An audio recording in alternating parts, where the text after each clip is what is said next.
host just in case anything happens with your laptop, and then I'll back you up. Too easy. We're good to go. Cool.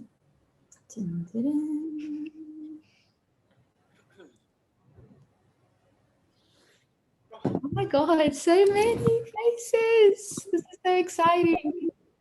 Cool, guys. Welcome to another amazing webinar hosted by academic entrepreneurs in Study NSW Wales. And today's one is going to be triple special because we have three unbelievable, unstoppable legends from Academy of Entrepreneurs that I think I know everything about this story, and I'm absolutely obsessed with how they were able to find a problem that touched the heart, linked it to the life purpose, turned that into a business idea, into a business model, found the first few customers, and now are doing really well. Every time I pick up the phone and I speak to them, they're like, Pearl, I'm killing it with sales. Got this new product, this new client.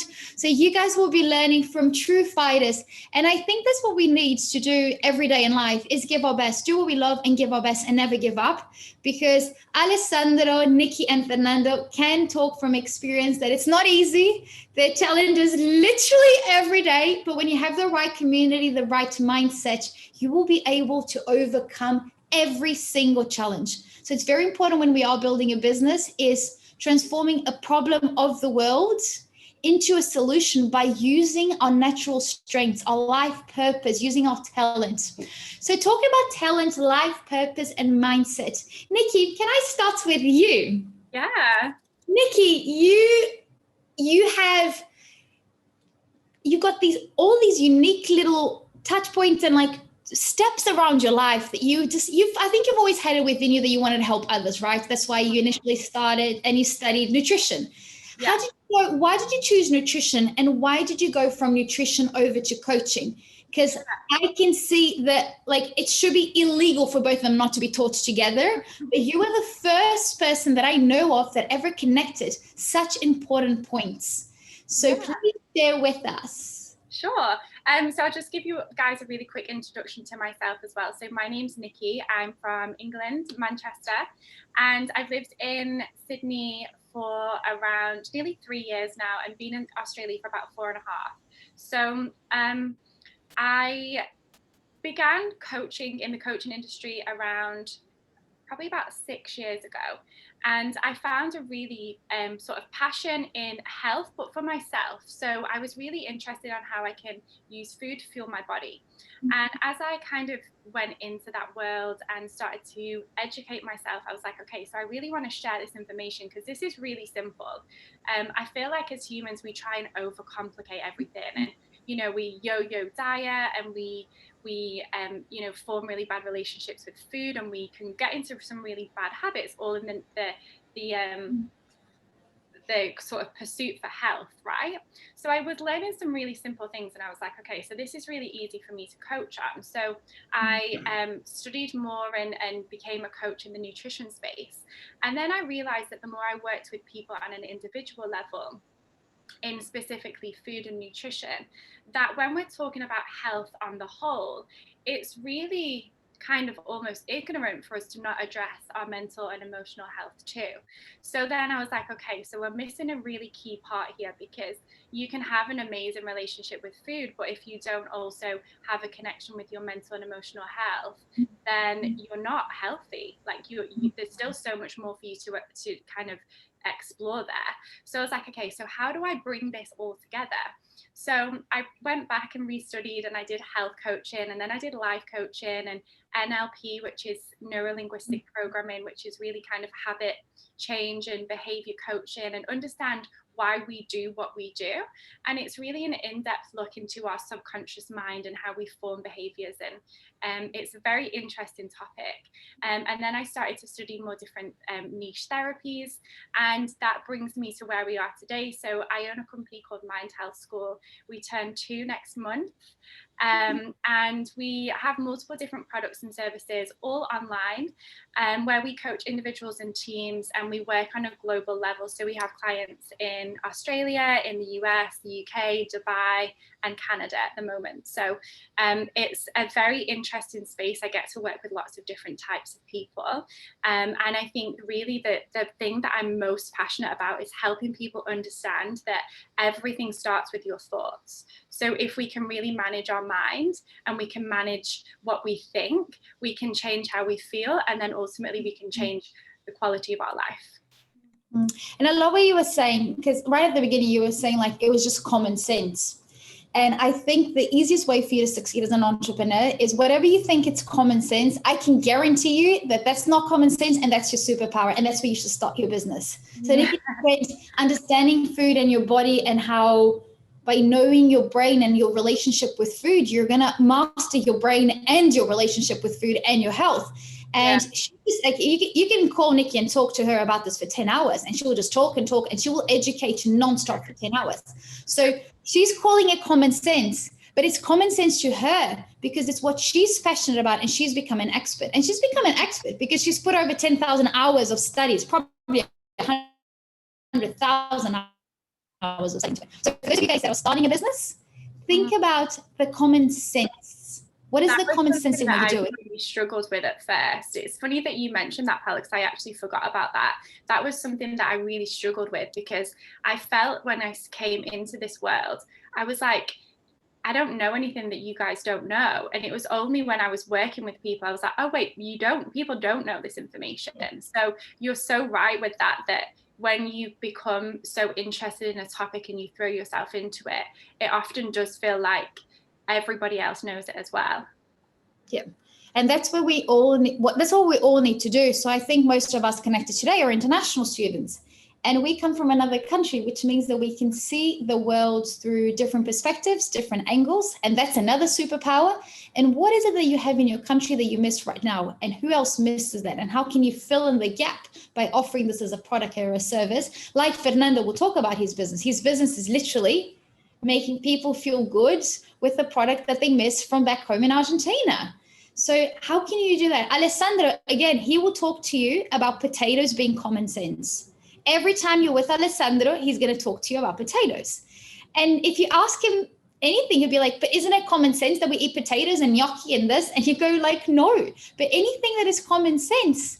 Like the other day, we did a masterclass with Alessandro where he taught everybody how to make gnocchi. And he was telling you, but gnocchi, doesn't everybody know how to make gnocchi? And I'm like, no, it's not superpower. Making you feel good is making your brain work in a more positive way to achieve all of its results.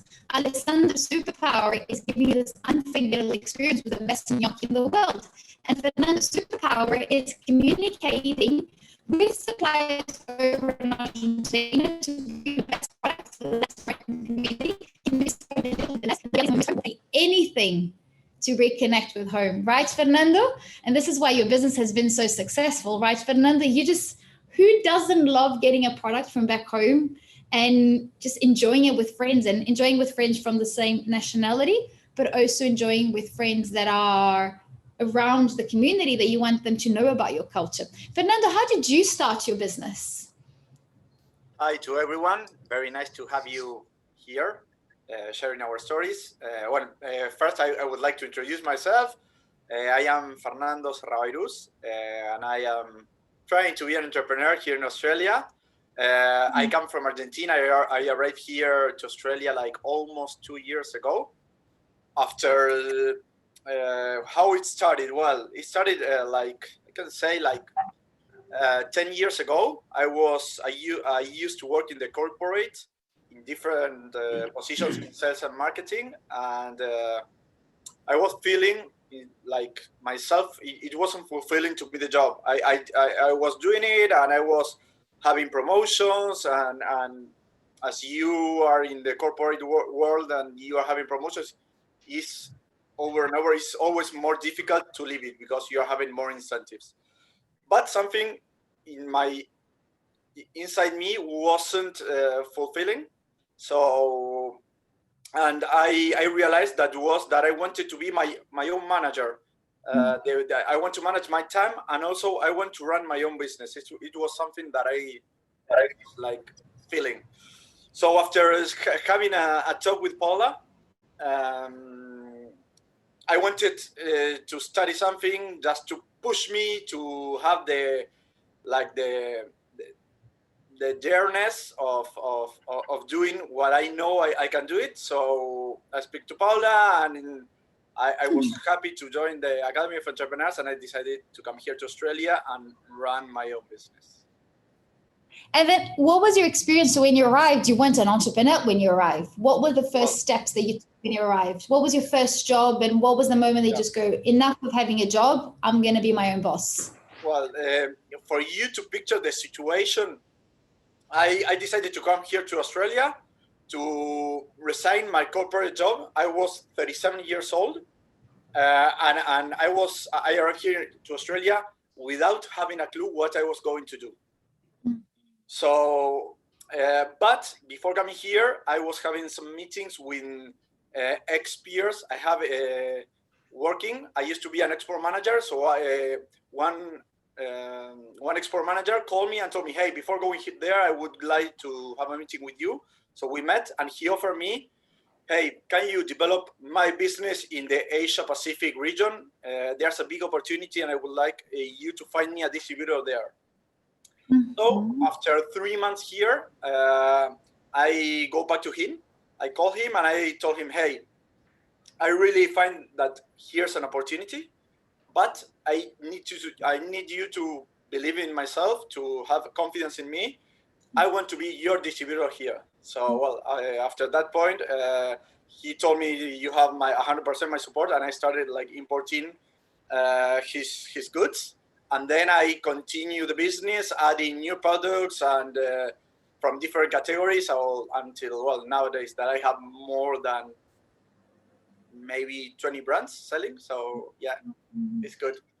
And can you talk to us about the steps? So between this connection of yours, so first, guys, my first recommendation from like experience that we can learn from Fernando's journey is and the opportunities started showing up. And then when he saw the right moment, he spoke again to those connections to get us started. How was your experience in getting the business registered, the license? Where did you get the information? Because, I mean, you're bringing containers. Nikki is selling a service. You're bringing containers. So it's two different marketing channels and structures. And yours has a bigger risk because you could have had stock being stuck and customers are not go through, or big fees. So what were the steps from speaking, signing the agreement, payment negotiation of deposit, getting the license for trading, dealing with customs when English is not your first language, finding the storage, finding your first supermarket to resell? Can you share with us those points? Because I can see, I don't know who it is, but someone called Spark Imports. I can see someone else is in the importing sector here. We've got a new friend waving at us. So share with us what were the important points along your journey? Yeah, well, just to start, I want to highlight that I used to work in exports for 10 years. So I have some knowledge about how to import and export to a country. So that helped me just to start. But export is always different regarding the country from you are bringing the goods and to which country you are receiving the goods. Australia has a really good thing and a bad thing, we can say, regarding that. The bad thing, it has a lot of requirements that you need to accomplish. But the good thing that I really value is that everything you need to know, it's on the web. So, and it's really clear. I love that of Australia. It's hard to have the products that accomplish all the requirements, but it's so easy to do business here. So easy because it's all in there. You just need to get it in there, look for the products you want to import, look for the requirements. And if you have any doubt, you can send an email, and in the next day of the day or the day after, you are going to have an answer with the different departments trying to help you to do business. What I want to highlight is I feel from moment one totally supported by the Australian government, helping me to do business and to be like straight with complying all the laws that they have. So sorry, I don't want to misinform. The bad thing was like the bad thing that has Australia, because they are rigorous regarding what you need to accomplish. I just want to point that, but it's really But it's not to follow the rules. to do business. Yes. And how long was the process between you reading the website, getting them to reply, and your first container arriving? Well, it takes me with negotiating with my supplier and having all the information regarding the forwarder, that is the person that coordinates everything between your home country or the country you are bringing the goods and the destiny country. It was like 1 month that took me there. Then it depends on the country you bring the goods. From Argentina to here, if you do it by a vessel, it takes like 4 months, because we don't have direct vessels. The ships goes to Singapore and from Singapore to Sydney. So that connection from when you start the process till the end is 4 months. Wow. And how did you get your first customer? My first customer. It's unforgettable, right? Nikki, Fernando, Alessandra, you never forget your first customer. You can set up 100 businesses. You will always remember the first customer for every business. How was your first customer experience? Yeah, my first customer was the name. I sell into the retail that sells international food here in Australia. And I live 4 blocks from one of them. So I was looking into their shelves that they were selling international food. So I approached them 1 month before my goods were arriving, and I introduced what I was bringing, the product, the brand, everything. And yeah, she was super keen to start selling my product. So his name is Stilitanos of the shop. So what I did, I planned my sales and I was doing a pre-sale. So when I was receiving the goods, I already have sold like almost 20% of my load. So that was really important. When you're an entrepreneur, it's not that just doing the things like as on the go. It's really important, and I want to say it's really, really important for you to plan the different steps you are going to have into your business. Regarding sales, regarding finance, regarding cash flow, regarding everything. If you don't plan, you will probably will have a lot more issues or barriers than if you don't. Then things happen, and you are going to be under tight situations because it's part of business. But as much as you plan, it's going to be easy to get into your mission with your business. So and it's planning the next steps, but also plan A, B, C, D in case one doesn't work, right? It's multiple. It's very it's a matrix. It's very complex. Nikki, how did you get your first customer? So I actually worked with trial clients first of all. So it was kind of part of my coaching program that I had to do that. And then the 2 coaching practice clients that I worked with then went on to be paid clients too. So I've never done any paid marketing ever with my coaching.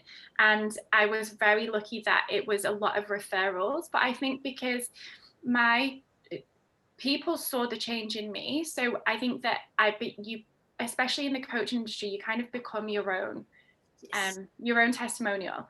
And when people, you can't be a mindset coach or a health coach or a life coach and not practice what you preach. So it's not just, there's not just a working version of you and then an everything else version of you. You have to be consistent across all areas. So yeah, my first client came from being a practice client who then went on to be paid. And you have to live and breathe your brand every day, right, Nikki? It's on your personal Instagram, with your friends. Like, even when you jump on an Uber to get to a meeting, you still, if someone asks you what you do, your eyes need to shine from what you do. You need to talk about it with love and passion and experience and confidence, but you need to speak from the heart. And this is why it's so important for you to build a business using your strength and something that you truly, really care about and believe that your product is the best. And yes, there will be lots of competitors, but if you're doing your best, you are the best in that moment, and there will be customers ready to buy from you always. But yeah, I love that's worth noting as well, because you know, I think you said this to me at one stage, Paula. I can't remember exactly what your words were, but it's that, you know, there's a chance that when you start a new product or you launch a new business, that there's already someone doing that. But it doesn't matter, because first of all, like specifically with what I'm doing and what Fernando's doing, and even Alessandro, it doesn't matter if there's more people doing it, because there's room for everyone. Like everyone at some stage will need support with their mental and emotional health. Everyone eats gnocchi.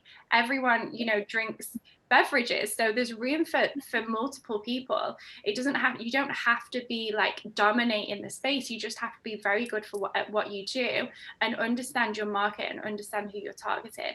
And if you can do that really well, your competitors are irrelevant.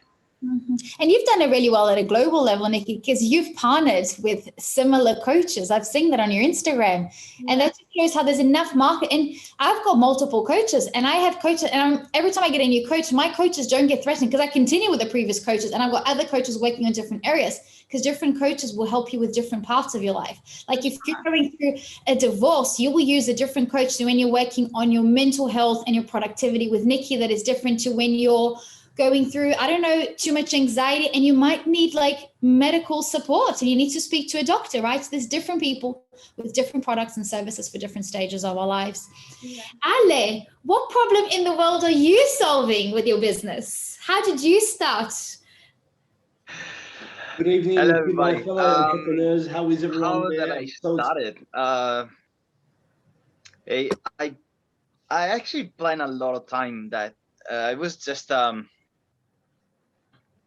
I think I took like a 3 month before my market, but because I was just planning, but I never done the action to go in the market and sell it that time. Mm-hmm. But yeah, I started.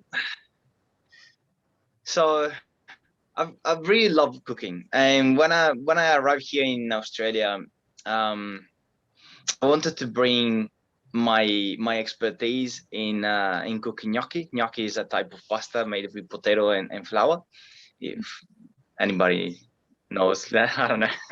But yeah, anyway, yeah. So I had this idea, but I didn't know how to start it at all, and that's when I started to study in Academy of Entrepreneur, that I done a kind of like an exercise. And I remember it was like a school.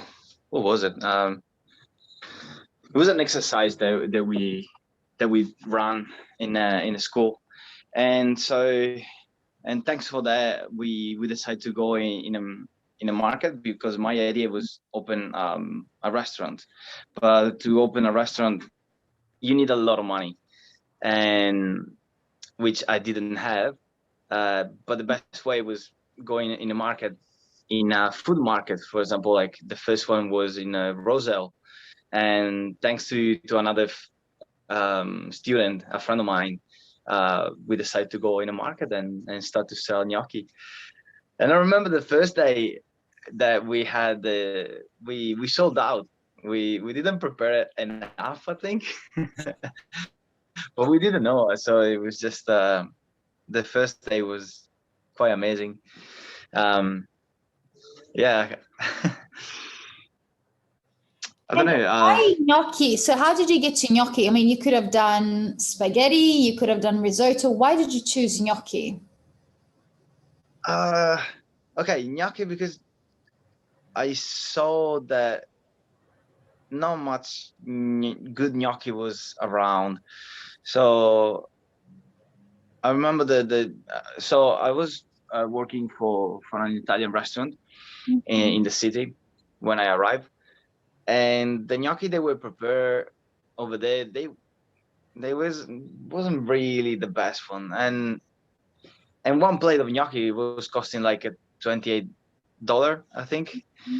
And the way they were doing the gnocchi wasn't the best way. And I was so disappointed for that, because like gnocchi is, I grew up with that. You know, my grandma told me how to make gnocchi, and he had us kind of like it reminded me home. And you know, I had a really good feeling when I cook gnocchi, and I eat the gnocchi with the sauce and things. It's just you know, it just remind me when I was when I was young. And but yeah, the point is, when I arrived here and I had the taste in this restaurant that was costing like freaking a lot of money.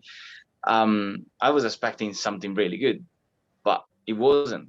And so from there, it was just, you know, I think the best way to do it is just in a way that I do. So and then, because you know, I couldn't speak any English when I arrived, and the best way to communicate and then have like some chat in having people around was making gnocchi. So it was the best way for me to connect with people, and you know, having sit down at the table and enjoy the night, or enjoy the meal we were together.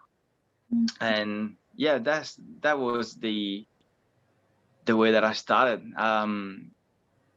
You know, started making the gnocchi Did with you my went to your first experience? So I think one thing that was really interesting in your story is that you came in and it was non-negotiable. You were going to open a gnocchi business. Like you came in day one at Academy of Spinners and it's just like, my name is Alessandro, I'm Italian and I'm starting a gnocchi business. But like true Italians, you were very strong-headed and you were saying, I'm starting a restaurant, I'm starting a restaurant, I'm starting a restaurant. And we're looking at it and we're like, do you have millions of dollars in your bank account? And you're like, no, but I'm starting a restaurant. So we're like, okay, as an entrepreneur, you need to think really big, but start as small as possible. But we're like, how can we start small and get out of like cooking at home? Because that would be starting really small. But we're like, how will you go from home into real customers?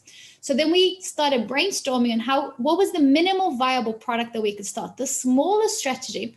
And that's when Alessandro and the entrepreneurs that were teaching the classes for him to sort markets, because markets were about what, $100 to $200 to rent a table, right? And then you can bring, I mean, not even rent a table, you rent a space, and often you bring your own table, and then you don't need much to make gnocchi. It's just literally potato, flour, and a sauce, and you just cook it in front of people. So we had the vision from the beginning with Alessandro of making gnocchi, like turning gnocchi into the greatest franchise in the world. But we started very small in one market, where we started so small, right, Alessandro, that you sold out because you didn't have enough gnocchi for day one. And that's part of being an entrepreneur. It was like the way Nikki started was by getting like training for free, her new skills that she had built over many years, but on first customers, getting the testimonial and letting them bring more customers. Fernando was building a relationship with the owner of the store 4 blocks away and just looking at the one shelf. Of course, he wants a whole supermarket, but he looked at the one shelf, maybe 25% of this little piece of metal, just going, my products are going there. And Alessandro did the same with, I'm building a franchise, I'm building a gnocchi movement, but let me start in a little market with how many kilos of potato did you have for the first day, Ale? How much money did you make on your first market? I think it was around 70 portion. Wow. 60 or 70 portion, something like that. And we sold out. It was just how much money would 70 portions be on your first day? It's around $12 per portion. So yeah, around like what was it, $900. Yeah, so under $1,000. And Ale, I think markets, I mean, currently not an option, but in a few weeks we'll go back to being an option. How do you, as an international student, get yourself in a market? What are the steps? What can we learn from your experience? You mean like the step to go in the market and sell it? What license? Do you need to have a business registration? Do you need a bank account? What documents do you sign up? What do you need to do to be able to be in a market? To be in a market, you can be like a sole trader. So you can put your name and register for GST if you do more than 45,000, I think. 25. But yeah, anyway, as a part of that, that is the secondary thing is you need to have a food safety supervisor, which is really easy to obtain. Like you go How do to you school get for. that? How do you get the food safety authorization? Yeah, so you're going. You have a course to do, like you go into class, or you can do even like online. It takes like a 1 day of course, and the second day you got like kind of little exam. Once you have that, you need to have a license. Sorry, an insurance, which is liability insurance, which And is where did you get your insurance? How did you find your insurance? I did like a little bit of research in the internet Google. and Okay. yeah, Google it and you can find every single thing. Yeah, it's not really expensive. It's just, I think it's $230 per year, which is cover you for $20 million of if somebody got like a poisoning food or things like that. So it's about the product. Once you have that, you can find the organizer of each food market or any event that is going around, and that is the the fun part. You need to research and talking, like send emails and doing that, things like that. And once you find the people that are organizing the market, you can ask for a place. You book the place. You pay like around, if it's just a normal market, it's around 150 to 250 per 1 day. And you go there, you set your marquee with a table with every single thing that you need to cook and serve the food, and that's it. And pretty Did you easy. have profits in your first market that you sold out? If I did what? Sorry. Did you have a profit in your first day at the market? Profit. Yeah. Oh yeah. I had that time. I didn't exactly know how much that I did, but I'm pretty sure that I made a profit. Yeah. Because I remember that I ran cost of goods and how much it was per plate and things. So I worked it out that time. That was like 3 years ago probably. So I can't really remember very well. But yeah, it was such a fun day. Easier, yeah. Setting up a bit, and that's the beauty of Australia. Anyone, like what country can you on a student visa set up a business? And to be honest, Alessandro could be making $100 or $1 million a year, and he's allowed to on a student visa. So that's, I think, to the point that the Australian government has invited you three to come in and share your story, because they want more students to be legends that are unstoppable, always progressing and always servicing society. And I think part of the journey of being an entrepreneur is making mistakes, because you learn, but it's about failing forward and baby steps. So you don't have to jump a massive step to be able to progress in your business. Is little steps so that if you make a mistake, you haven't fallen, you've just gone forward a tiny bit.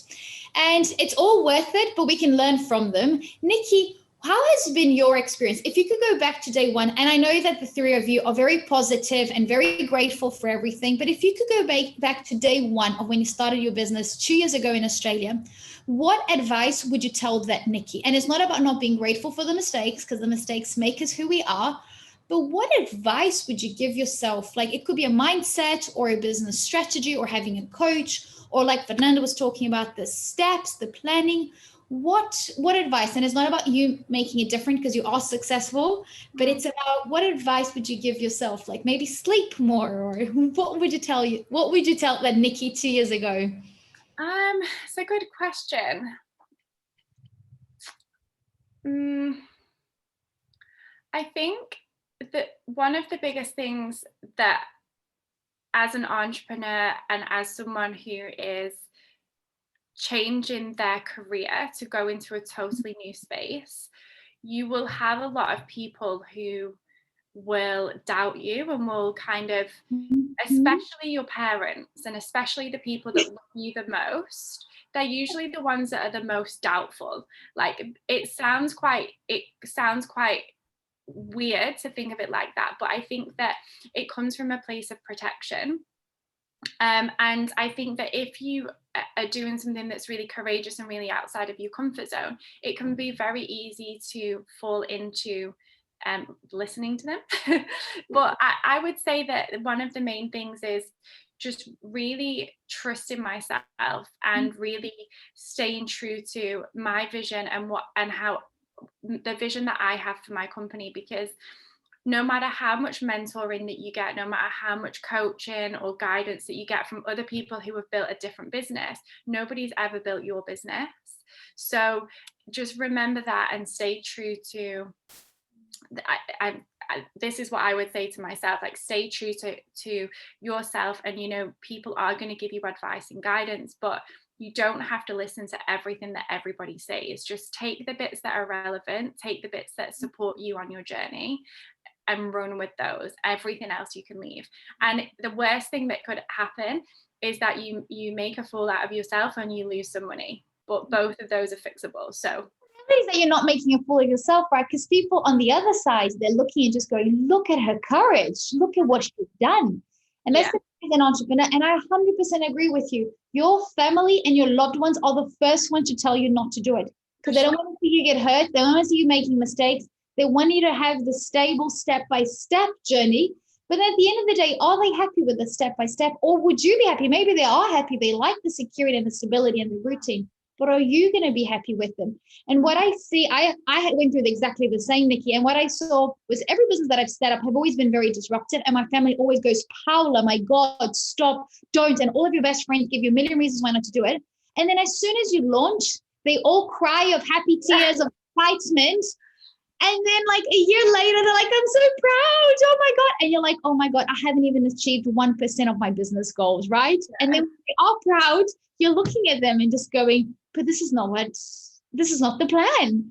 And it's exactly what you're saying. It's just staying true to your vision, to your goals, listening to your gut feeling, because you're going to get advice from literally everybody all day. Your Uber driver, the bus driver, the businesses next to you in the bus, your best friend, your neighbor, your supplier, everyone's going to give you advice.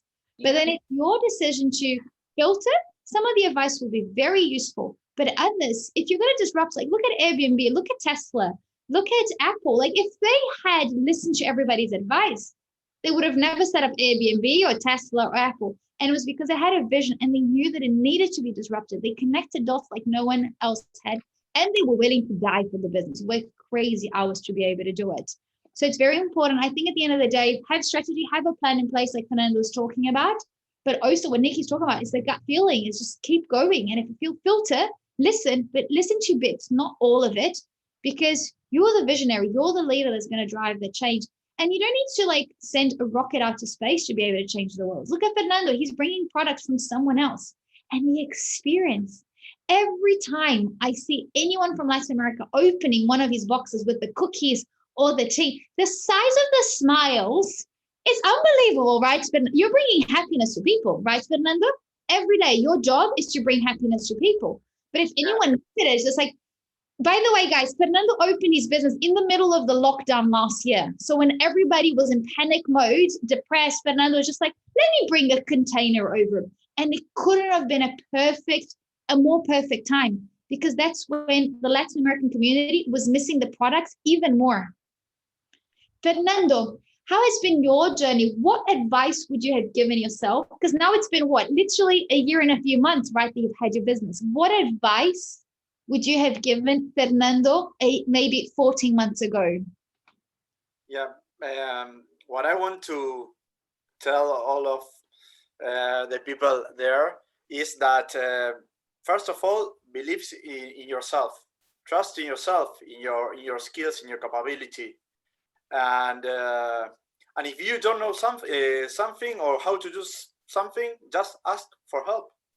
Be humble. Always be humble, and know that your networking or your surroundings can help you if you don't know how to do something.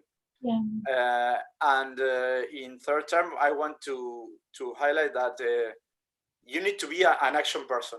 If you still it's really important to plan, but then you need to know when you need to go into action. Because I met a lot of entrepreneurs that they are great planners, but they don't are brave enough just to give the first step. And then just get into the flow, believe in yourself. As I told you before, some things that you do are going to be really good, some of them not very good. The important thing is to have learnings and turn those learnings into action again. Yeah, it's a little step forward. It's very interesting when you're talking about that, Fernando. We had the most successful hospitality and tech entrepreneur of Australia's history coming to talk at Academy of Entrepreneurs. And Stephen has had an unbelievable journey. He was the founder of Dimmy, that now got acquired by TripAdvisor, and it's called The Fork, which is a platform that they have, I think it's 29 million users on a monthly basis on the app. So it's mind-blowing what he's built. And he was talking about, he's just like, whatever you do, put a foot forward every day. That's it. And no one's going to fall. No one's going to break a foot from putting a foot forward. But take that little step, but every day is taking action, a step forward. And I had the opportunity to work with this incredible female entrepreneur over in LA a few years ago. And she had a business where she taught people on how to be 1% more courageous, 1%. So if everyone closed their eyes and just go, how can I have 1% more courage? 1%. What would you do, Fernando, if you had 1% more courage? Automatically you go, should I bring the container or not? If you think of the 1%, you might even bring 2 containers.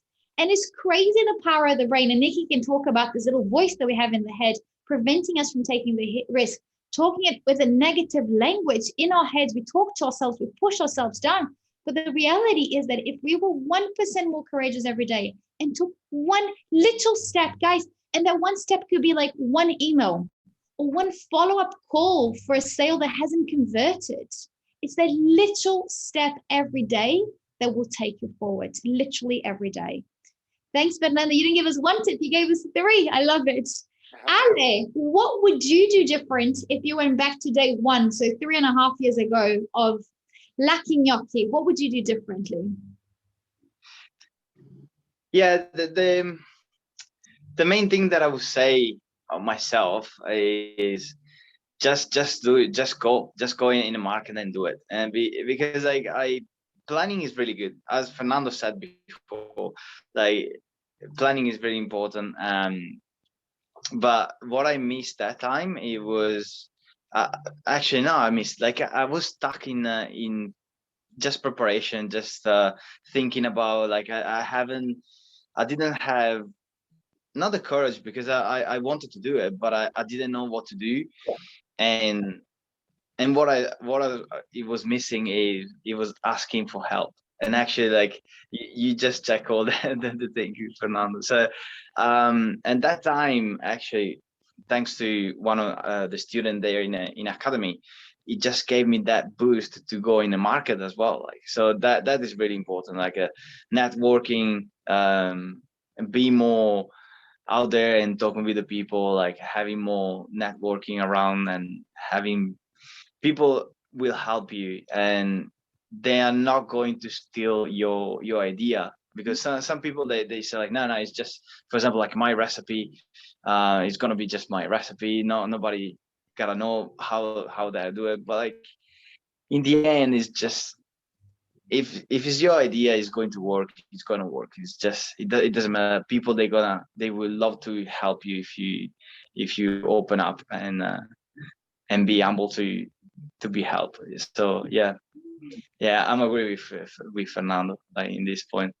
And it's interesting what you're saying. I've seen so many people get stuck on designing a logo for 6 months. I'm get a piece of paper, scribble it. No one cares about your logo. A lot of people don't share the business idea, because what Ale was saying, people are going to steal. No one's going to steal. And even if they steal, if you have the greatest gnocchi recipe, if you have the best tea or the best coaching services, you're just going to stand out, and you're going to stand out because of your confidence, your passion, your service towards society. So there will always be room for everybody, but you need to take that step forward, and don't let anything, they always say that if you, by the time you launch your product is too perfect, you're too late, absolutely too late in the competition, and you're going to fail. So you always need to take that step forward and launch everything before it's ready, because then your customers can give you feedback. And the reality is that every entrepreneur makes mistakes every day. We all make mistakes literally every, and if there was a prize, I always say if there was a prize for the person that's made the most amount of awards, I would 100% win it. And when I say this to my very successful entrepreneur friends, they fight with me and they said that they would win it. And between entrepreneurs, that's what we do. We support each other. I could be locked into like a 4-bedroom house with Alessandro, Fernando, and Nikki, and we're going to talk about business the whole day. We're going to look at each other's websites, give each other feedback on our Instagram, give each other feedback on our sales call, the pitch, the business model. We're going to look for opportunities to collaborate that I can support Nikki being more successful. And Nikki's going to recommend Fernando's tea. And then Fernando's going to then recommend Alessandro's gnocchi. And then it's just a cycle where everybody supports. So community is everything. So for those of you guys that are listening that are on student visas, have friends that aren't on student visas. If you're planning on going the next step, if you are planning on becoming a millionaire, you have to surround yourself by millionaires. If you want to be happy, surround yourself by happy, successful entrepreneurs, and will just everything be normal because your network will back you up. You will start mirroring their body language, their business strategy, and one will guide the other. But it's what Nikki said, don't listen to everything. Because if I was to set up a coaching business, and if I was very inspired by Nikki, I'm never going to do as good as she did. And she is not only 2 years ahead of me, but when she opens, TikTok wasn't even a thing. And maybe TikTok is now the best channel for you to get customers. So when Fernando launched, maybe the trading fees were different and businesses were less competitive. So even if someone just started a business a day before you, doesn't mean that they're a day ahead, but it means that there's a different strategy that is needed. Nikki, can I pick your brain to talk about the little voice in our head? Because I think that is such an important part of not just entrepreneurs, for international students, because it's even harder because you might question your accent, the fact that you're on a student visa. What is this little voice in the head? And how can we identify, manage, and control it so we can succeed more? Because I think that's what prevents most of students from succeeding is this little voice, which is your area of expertise on getting people to rewire their brains to listen and action in a positive way. What is this little voice in the head? Yeah, okay. So we all have this little voice that we can hear inside our heads, right? And some days this voice can be really supportive, it can be really kind. Very often it can be really unsupportive. It can say some really critical things, and we can fill ourselves with a lot of self-doubt. So for example, in the topic of conversation around business and pushing yourself out of your comfort zone, this little voice can quite often tell you that's a really scary place to be. What if you fail? What if everybody laughs at you? What if this is the wrong choice? And it's those thoughts and that little voice that we hear that really holds us back from taking action. And quite often it's not life-threatening. It's not something that's going to put us in danger, but the results of us not taking action because of what this little voice has told us can really change the course of your life. So it can stop you from making decisions that are really going to benefit you, because the little voice, this is the main thing that you need to remember. The little voice wants to keep you safe. It wants to keep you within your comfort zone. So when you're in your comfort zone, you're not in danger, you're protected, you're safe. But very often, the thing that you're trying to do doesn't necessarily put you in danger, but your brain just recognizes that.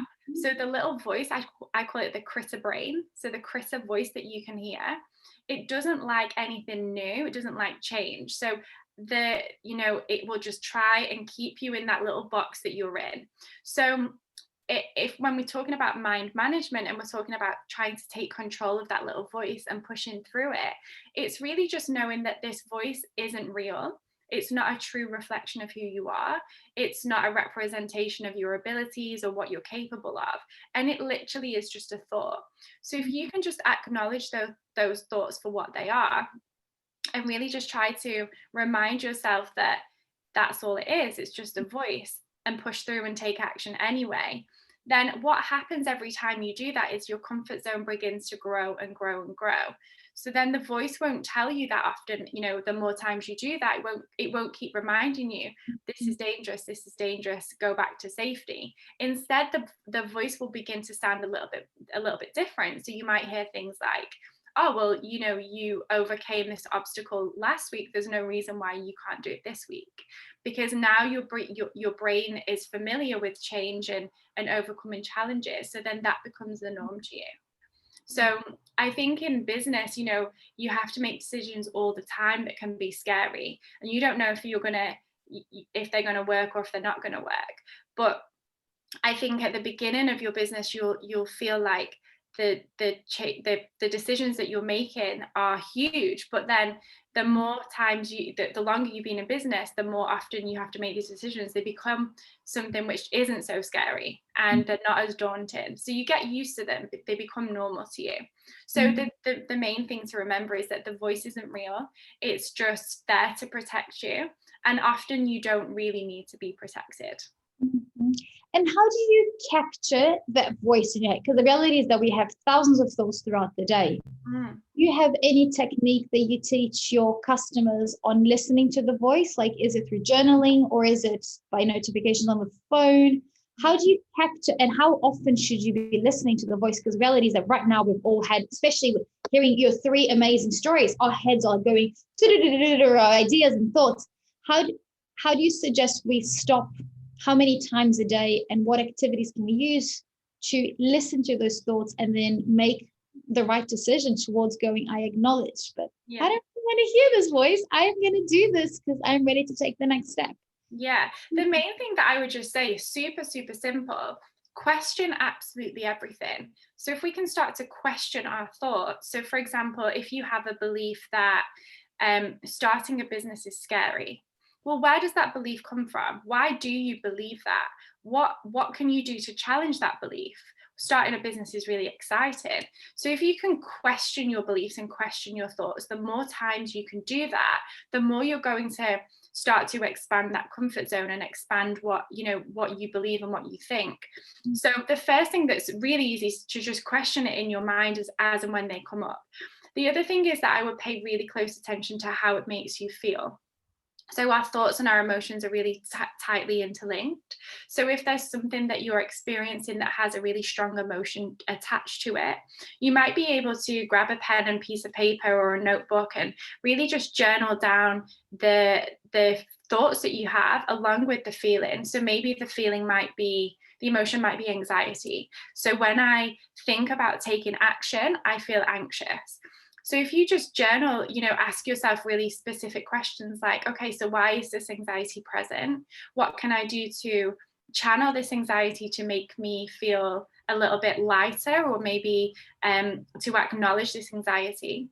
And work your way through it like that. So we can really, journaling is like your own little therapy session with yourself, and you can learn a lot about your programming and about your thoughts and your mindset through using journaling as a tool. And Nikki, what services does your business offer? So you're talking that you service customers, companies, organizations, groups. So what are the products that your business offers? So we do one-to-one coaching programs. So throughout COVID, we have introduced one-off sessions. So that wasn't something that we offered prior. You had to kind of commit to a full coaching program. So we offer one-to-one coaching services. We also partner with different organizations and teams. So we run group programs with different types of companies, different types of teams, and we have online courses. So our flagship course is called Accelerate Your Mindset. That's a course where you can access everything online. So if you're somebody who this is quite new to and you're not quite ready to sit in front of somebody and have a discussion, but you still want to kind of understand yourself on a deeper level, the course is a really good option for you. So you don't have to be as vulnerable, you don't have to be as open and talk about things, but you can still make progress with yourself. So the online course is available to purchase through the website. And we also have a membership program. So our membership program gives you access to monthly trainings, to our community, and a whole different kind of realm of coaches with lots of different experiences and strengths that you can pull on. And how do I know what I need? Because the reality is that we all need coaches, we all need mentors, we all need our network, we all need to take that step forward. how do I know what I need? Because if I need it, it means that I need to work. Do they contact you on Instagram and they book a one-on-one, or do you have like a website that you fill out and then it will tell you what's the best product? How do we know what it is that we need? Because how do we know that we aren't performing at 100% of our potential, and how do we get there? So how do you suggest we take that step? Yeah, so I think the key thing to think about is that the way that I often imagine it is that we have our internal world. So we have our thoughts and our feelings in the version that only we will experience of ourselves. And then we have the external version that we give to everybody else. So if you have an internal version of you and an external version of you that's very different, and you know that the internal version is really the person who you are at your core, but you're not able to kind of portray that to your friends and family and to your colleagues and to your partner, and you're not able to be your true self in the real world, that's probably when you can acknowledge that maybe you need a little bit of support to understand who you are. So I would definitely recommend that a one-to-one program is something that you should consider. And if that's the case, you can contact me through my Instagram or through my website, or I can also drop my email into the chat box here.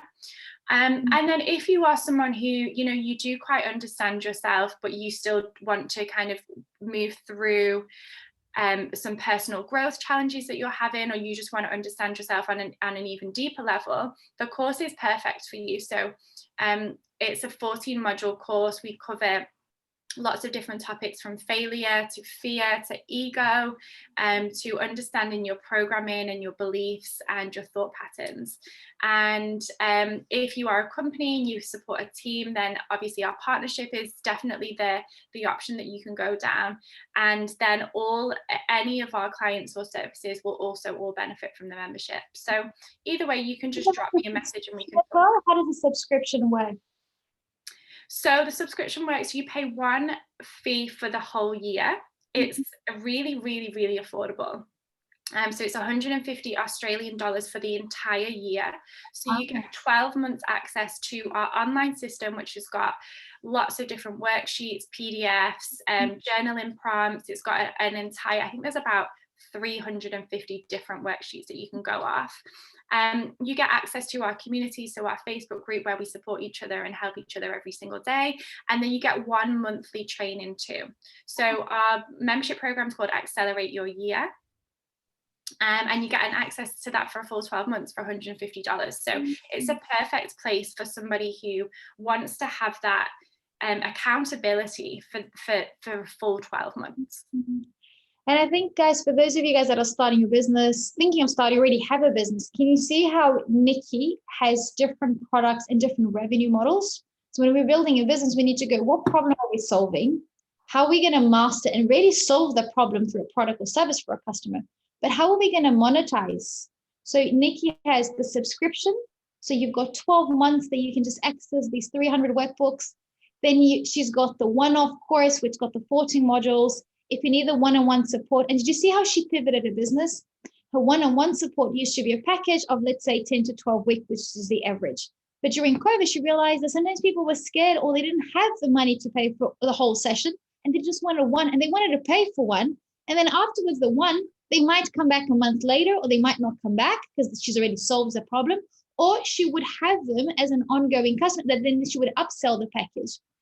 And at the end of the day, when you have a business as beautiful as Nikki, Fernanda, and Alessandro, you don't see yourself as selling something. You see yourself as servicing society. So every time Nikki service, she offers a service, she feels good, and she could see the tone of voice, the shininess in her customers' eyes, the feedback, the testimonials, and she will celebrate. Her business success comes from the success she gives her customers. And this is what we need to understand when we're building a business, is how we're structuring our business to operate. So the business model, the revenue model, but also how do we measure success? What is success to you? So success to you, case of Nikki, she could grab her laptop and work from any Airbnb and hotel around the world. So when the lockdown came, she had studied 1 year at a campus finance, and she just went, do I move to Bali? Because I can work online and I can still have my Australian. Or do I stay in Australia where it had 0 COVID cases? She just decided to stay here. But she can literally pick up a laptop and operate her business from anywhere. Fernando's moment is when he sees the container makes him happy, but there's nothing that will make him happier than seeing a customer using the product, the smile, and posting it on Instagram or writing him a testimonial. That makes him happier than seeing money coming into his bank account or an invoice paid, right, Fernando? Nothing makes us happier than seeing our customers happy and succeeding. And this is what you need to do, is build a business that offers a solution with multiple revenue. So a way, Fernando, to make money, if I was from Argentina, give me a box every week or every month that arrives in my house, a surprise box with surprise products from Argentina. You could easily sell that for $200. It's like HelloFresh at another level of products from your home. And that means he would have an ongoing income. He can work with his suppliers and probably negotiate better prices because he's already had that fixed income. And then he can work on different experiences that then the customers are sharing it through Instagram and driving more traffic and more leads into his Instagram and Facebook so that he can get more customers. But when we do what we love, we can't see ourselves as selling something, as we are servicing society. And when you've got the right strategy and steps like Fernanda's talking about, and what Nikki just explained, she pivoted her business. A year ago, she did not have these 4 revenue models or 4 different products. And she had to pivot. And how do you pivot? By taking that step forward and getting feedback from customers. And I'm sure many things she's done, customers have gone, haven't you thought of this? Or I'd like to see more of this. And she'd be like, that's a good idea. Let me include that in the workbook. So your customers are your best friends because they're giving you feedback literally every single day. And look at different ways getting customer feedback. Could be voting on Instagram. It could be survey. Could be you picking up the phone. I always do that. I pick up the phone and I just start conversation. And I want to know, what was your favorite thing? What else? Why did you sign up? What were you expecting from Nikki's coaching? What did you like the most? What do you wish you knew about Nikki's coaching? Because then she can use that on the marketing channel. So it's very important. Nikki, you've got Nicole's asking for an email address. If you can put her on the chat box. So it's so important for us to be best friends with our customers.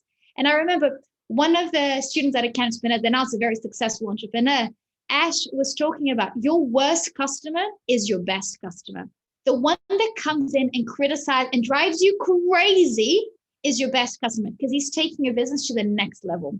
Right, Fernando? You would have seen a lot of that. How has been your experience dealing with hard situations? Because, I mean, you're dealing with containers, with so much. How is it going? Yeah, well, as I told the people before, I started with only one product.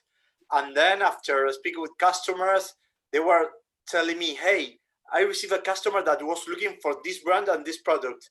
And they started like planting the seed on me. And I was start thinking, hey, this is not only about yerba mate, this is a bigger business. Yeah. And at that moment, I started doing more research in other customers. And I decided that I was going to bring more stuff. And you know, and as far as you start offering more products, people come and continue sharing with you what they need. So workshop attend చేస్తాను కదమ్మా మా sorry. Okay. And yeah. So here what is really important is to listen to your customers and to their needs. Yeah. And as you said before, the best customer is the customer that it's angry or that it's that makes you think about how you can improve your service in this case, right? Or even the customer that forces you to have a system in place. So I remember through different stages of different businesses that I set up in Australia, they'd be like, can I see a copy of your contract? And you just go, but I've been sending PowerPoints. That's been my contract. And what are the clauses? And then can I have an extension? Do you have a payment plan? And you're like, how do I embed a payment plan into my payment system? And then you realize you need a new payment. Do you take money from overseas? You're like, okay, where do I get the SWIFT code? And how can I save that? It's all these little steps. I remember we worked on a project the other day because we opened a couple of new locations and they're like, where's the public liability? And we had it, but we hadn't attached it to the contract. And it was just one more page that we just literally dragged an extra page. But it was one more question that nobody was going to ask us, and it can speed up the process. If you have an issue, we have had so many things when people just go, but we're just like, it's stated in the contract. It's all there and it's clear. So it's not you changing your mind. So when the customer comes and says, but I didn't know this, I just go, but you signed off on it. that fee, that maybe that 1% surcharge on the credit card, you had the option of paying a deposit or paying with a credit card. That 1% surcharge is in your contract. So it's very important to be very honest with your customers, very transparent. And when you make a mistake, fix it, apologize straight away, and thank them. And then a lot of customers, I've seen that when you make a mistake, you fix it, but then maybe you've already fixed it in a way that they're not going to be your customer anymore because their journey has finished. But if you go back to them to say, thank you, because of that feedback you gave me, this is what we've done now. It's unbelievable how you turn tragic into magic.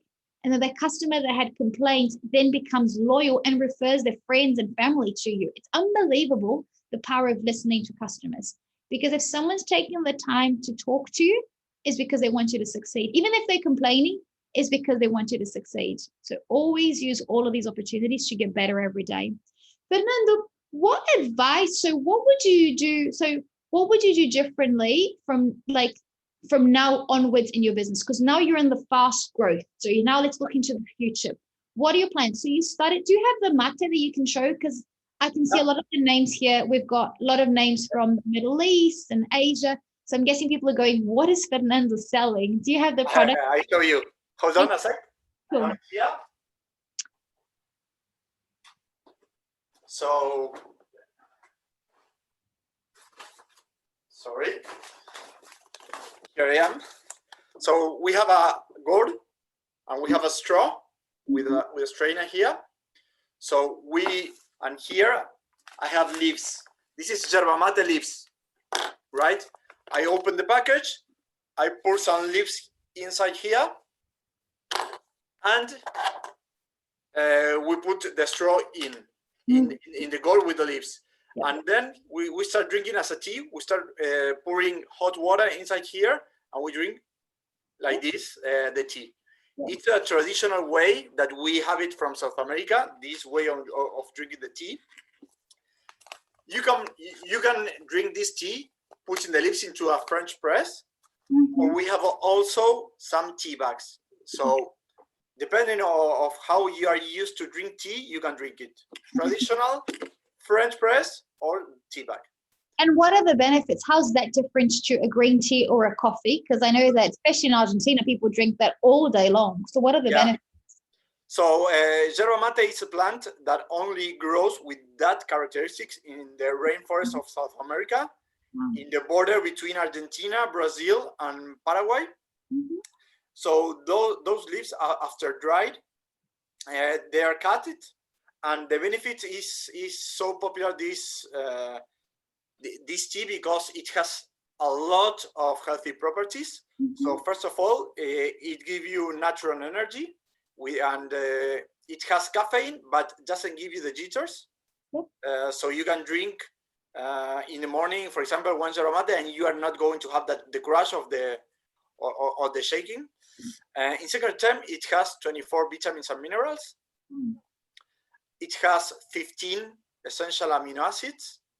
And it has a lot of healthy properties, like it helps you to with your cholesterol, with your LCL. It helps you to keep your weight in the proper way. So also it helps you in focusing. It gives you energy for you to go throughout all your day. And in difference from coffee, instead of giving you like a shock of energy, it gives you like it's like a steady energy through all the day, you know. So those are the main benefits of this green tea. The most important thing is becoming very popular, not only in Argentina, but now all along the different countries along the world. So, well, yeah, it's growing and it's coming strongly here to Australia too. And then after the tea absolutely sold out, what were the next products that you brought? After the tea, well, I started bringing some alfajores. This is the name, we call it in Spanish. It's like a cookie with some caramel in the middle and like with a chocolate coated. That it's really popular in Argentina.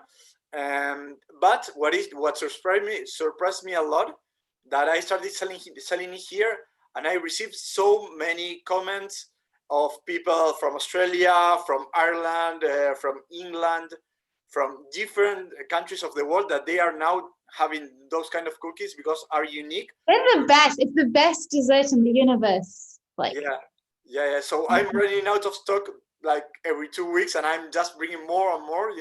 I bring them by plane because of the expiry date. So yeah. It's really a good problem I'm having this moment. And how are you selling at the moment, considering that most shops are closed and due to the lockdown, you can't even browse around? Are people ordering online? You're posting? How can we order that? And please, I want a box of alfajores and I need another box of tea. I will So how can I order? Where do we go to order from you? Yeah, I'm going to launch the new website soon with all these products. Currently, I'm receiving, in the retailers, they have stock, different retailers around Sydney. And then this is funny, but I receive orders through WhatsApp, and then I send it to different people because as I'm building the website, I'm receiving orders through WhatsApp. I share my number, and it's funny you say that, because I know a lot of businesses that operate 100% on Instagram, and that's what Instagram wants to do. They want for us to no longer go to websites. So I was speaking to our global branding director the other day, and he just went, Paula, we no longer need to build a big website. So if you go into the Camp Spinners webpage, it looks like we've got 10 pages. But we do targeted campaigns, and there's over 200 pages in the back end. And it's kind of like the Instagram scroll up. So when you scroll up on Instagram and you go straight into the page, so we've built campaigns that we direct people from LinkedIn into a landing page. And the way that we design is to look like an Instagram page. Images and price straight away, and you just straight away order. So what you are doing is actually the future of e-commerce. So websites soon will not exist. Even Nikki's platform, if you look at your platform, Nikki, it looks like an app, right? And it's very mobile and iPad friendly. So that is the future. And this is why we need to adapt our business. So Fernando, obviously, B2B, so business to business, will always give him more money. The profit margin is going to be bigger. But you've got here, I can see Daniela saying that she wants it as well. Everybody wants to try it. So you still need to, because Daniela, Nikki, and I will order online through Instagram, and then we'll realize that our neighbor owns an amazing deli, and then we'll talk about Fernando's service. And then he sells a $1 million container. But don't lose the sale, because you never know what that person owns or who they know. So it's so important, 100%. So Fernando, if you want to put your phone number here, I've already put your Instagram twice. Yeah, I'm ready now. Yeah, and then as soon as your website is ready, we can email it to everybody that's connected with us today. Dear Alessandro, what are your next steps? So you started with the vision of opening your restaurant. Academy of Entrepreneurs pulled you back, helped you go into markets. Then you went into several markets. You made a lot of money, bought a food truck. Then now you are selling and operating inside restaurants. What is next, and why did you change your business name in the last month? Tell us. So, okay. Your worlds. Yeah, it's a great journey here. So I started as the gnocchi way, and I was focused just on market festivals. So with my food truck, I was going in festivals, food stall around Sydney for just food markets. The thing is, with 2020 arrived, and the situation and the COVID, unfortunately, all the market, the festival just got canceled. I was just focused on this section, right?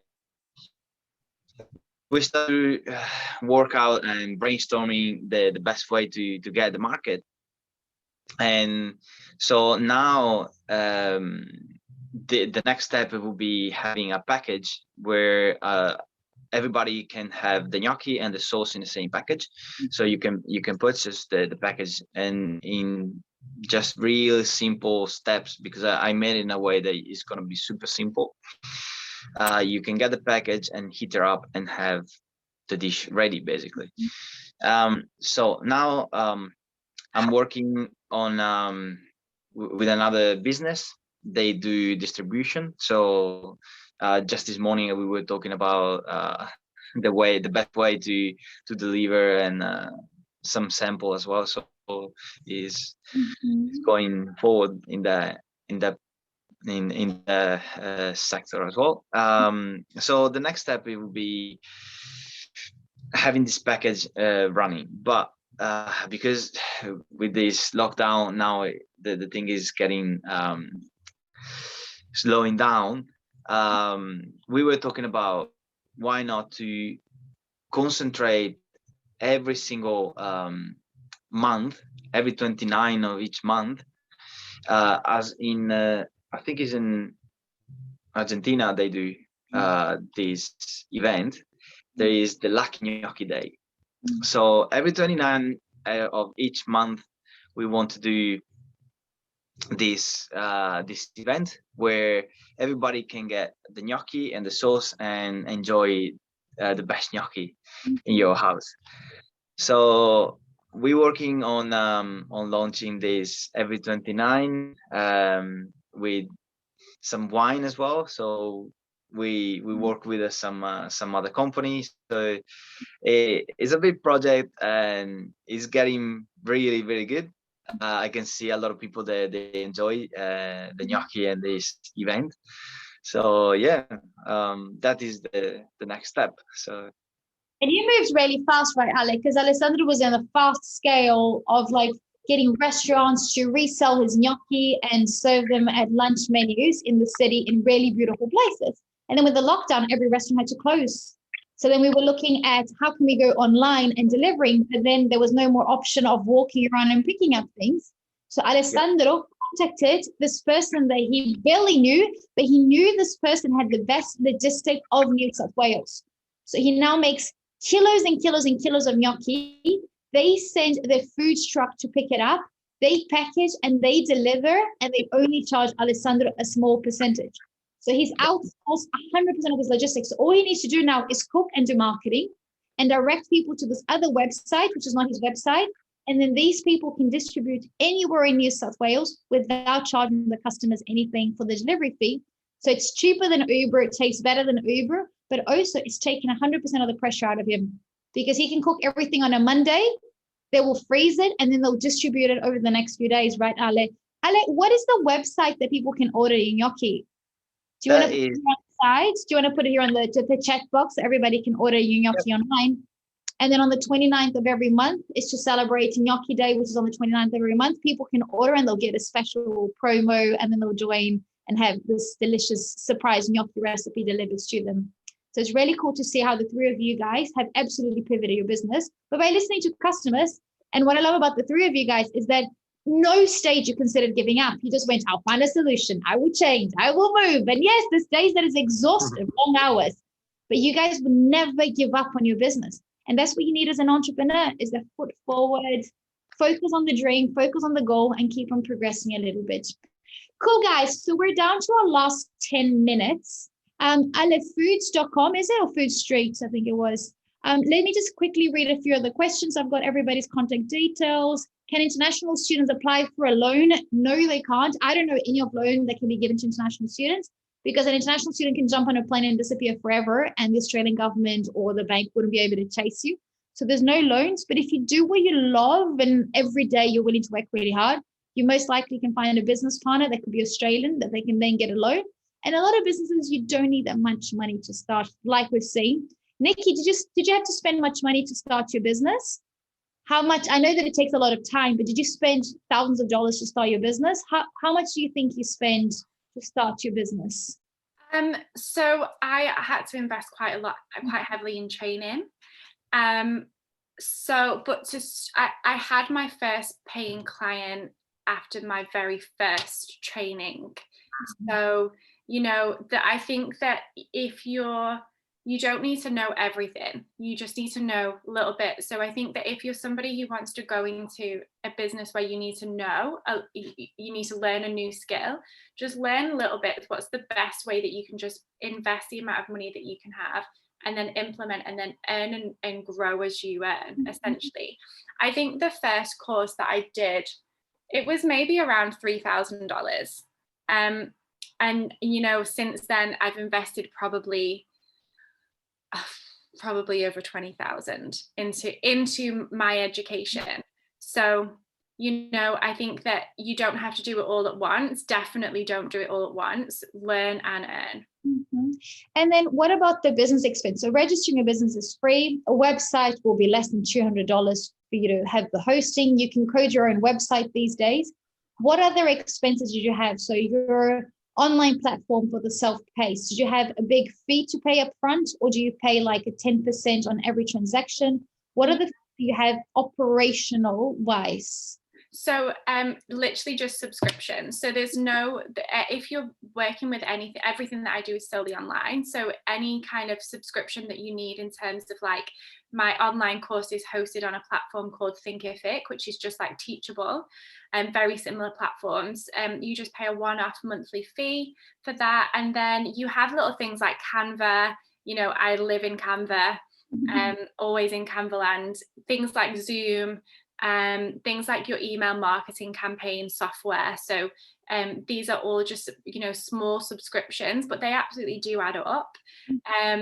But, you know, just small subscriptions like that, apart from, you know, there's nothing really that I can think of where I had to pay a huge amount up front. I did so much of what I've done so far, like DIY. So much of it, I did it myself, and I just watched YouTube videos.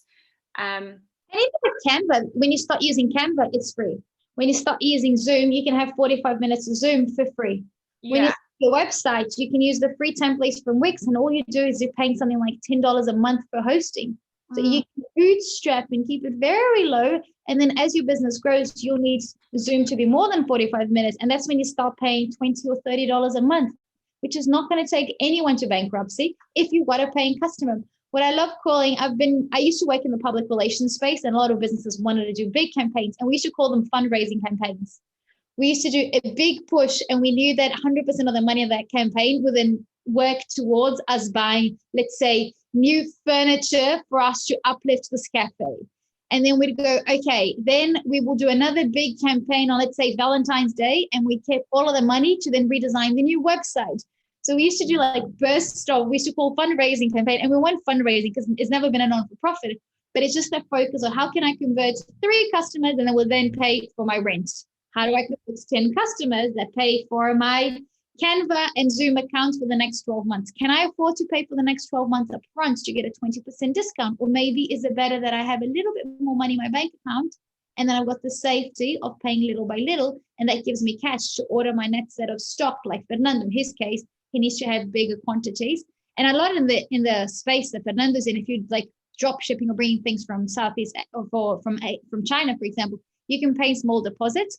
So at Campsman, we recently bought a business where we were bringing products from overseas, and they were requiring 20% deposit before, like, to set up the machine. And then we increased the amount of products that we were ordering. We ordered 3 times more, and we got it down to 10%. So now we pay less than we were before to get 3 times more products. And it's just so amazing.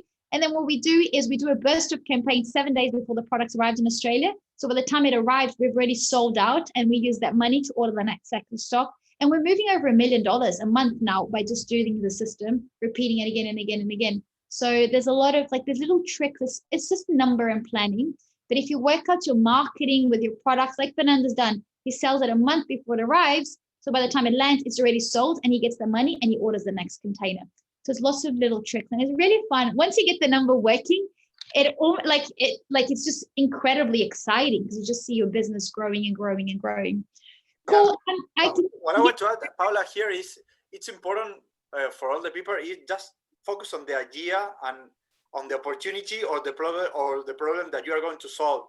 Then you just need to be creative. If your idea is powerful, then you will sort it out how you manage like the initial funding. Yeah. You focus on the idea. Don't stop by the first barrier that it's going to be the money. Go ahead. In my case, I want to share that when I started with like importing, as I didn't have all the money I needed, I just speak with my supplier and told him, hey, I need you to support me. I will pay you 90 days after I received the goods here. And he was okay, you know. So I pay him after having the revenue, after receiving me the money. So it's the way I started.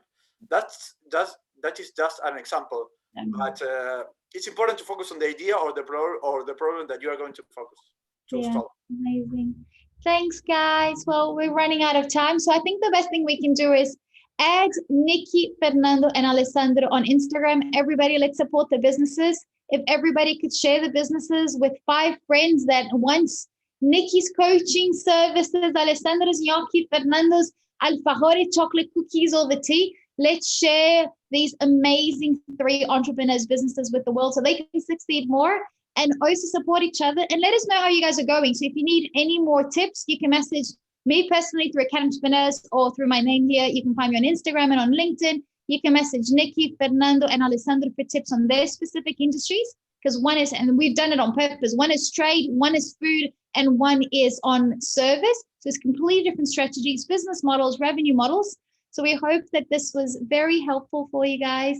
Thank you, legends, for being here with us. Thank you. Honor to hear your stories and learn from you guys. Thank you for sharing your time and your passion and skills with the world. Love you guys. Thank you. Big hug. We'll see you guys soon. And guys, it is recorded. If anyone wants a recording, we can send it to you guys later. Bye. Bye-bye.